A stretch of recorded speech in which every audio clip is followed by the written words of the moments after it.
বাবর আজম ক্রিজে থাকা মানেই বোলারদের বুকে কাঁপন। ৪৭ রানে অপরাজিত, স্ট্রাইক রেট ৯০-এর ওপরে, সব নিখুঁত চলছিল। তখনই তাইজুল ইসলামের লেগ সাইড দিয়ে বেরিয়ে যাওয়া একটা সাদামাটা বল। বাবর শুধু ছুঁয়ে দিতে চাইলেন, কিন্তু বলের সূক্ষ্ম চুমু গিয়ে জমল লিটন দাসের গ্লাভসে। বাবর নিজেও বিশ্বাস করতে পারছিলেন না, আর ঠিক ওই মুহূর্তেই যেন ম্যাচটা পাকিস্তানের হাত থেকে ফসকে গেল। সিলেটে টার্গেট ৪৩৭। টেস্টের চতুর্থ দিনে এই পাহাড় টপকানো চারটিখানি কথা নয়। পাকিস্তান শুরুটা কিন্তু খারাপ করেনি। আজান আওয়াইস আর শান মাসুদ মাটি কামড়ে পড়েছিলেন, কিন্তু বাংলাদেশের বোলারদের মাইন্ড গেম ছিল অন্য লেভেলের। শরীফুলের ওই তীক্ষ্ণ বাউন্সারগুলোর পর মিরাজের স্লাইড করে ভেতরে ঢোকা আর্ম বল। আজান ফ্রন্ট ফুটে ডিফেন্ড করতে গেলেন, বল সোজা প্যাডে। রিভিউ নিলেন, কিন্তু বল ট্র্যাকার জানিয়ে দিল স্ট্যাম্প হিট করছে। বাঁচতে পারলেন না এই তরুণ ওপেনার। এরপরই শুরু নাহিদ রানা শো। রানাপের আগে রানার বড় করে শ্বাস নেওয়া দেখলেই মনে হয় যেন শিকারি প্রস্তুত হচ্ছে।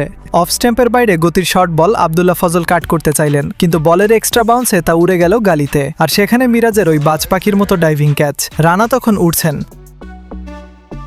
বাবর আউট হওয়ার পর সব দায়িত্ব ছিল শান মাসুদের কাঁধে। ৭১ রান করে ফেললেন। মনে হচ্ছিল এই লোকটাকে আজ টলানোই যাবে না, কিন্তু ৪৪ নম্বর ওভারে তাইজুলের একটা নিরীহ অফ ব্রেক। মাসুদ জাস্ট অনসাইডে পুশ করতে গেলেন, বল হালকা হাওয়ায় ভাসলো আর শর্ট লেগে মাটির সাথে মিশে গিয়ে জয় যে ক্যাচটা নিলেন, অবিশ্বাস্য। এরপর সাউথ শাকিলও রানার গতির কাছে হার মানলেন, ড্রাইভ করতে গিয়ে আউটসাইড এজ। শাকিল রিভিউ নিলেন ঠিকই, কিন্তু টিভি রিপ্লেতে স্পষ্ট দেখা গেল বল ব্যাটে লেগে লিটনের হাতে গেছে। ক্রিজে এখন মোহাম্মদ রিজওয়ান, ৫ উইকেটে ১৮৫ রান। চারদিকে শুধু একটা ব্যাটিং ধসের গন্ধ।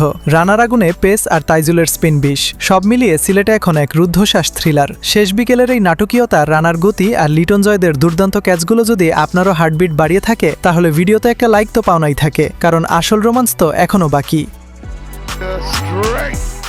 সমীকরণটা একদম পরিষ্কার। পাকিস্তানের চাই আরো ২৫২ রান, হাতে মাত্র ৫ উইকেট। পিচ এখনও ব্যাটিংয়ের জন্য দারুণ, কিন্তু বাংলাদেশের পেস আর স্পিন অ্যাটাক যেভাবে চেপে ধরেছে, তাতে এই লক্ষ্য এখন এভারেস্টের মতো। আপনার কি মনে হয়, রিজওয়ান কি পারবেন কোনো মিরাকল করতে, নাকি আগামী সেশনেই সিলেটে উঠবে বাংলাদেশের বিজয়ের নিশান?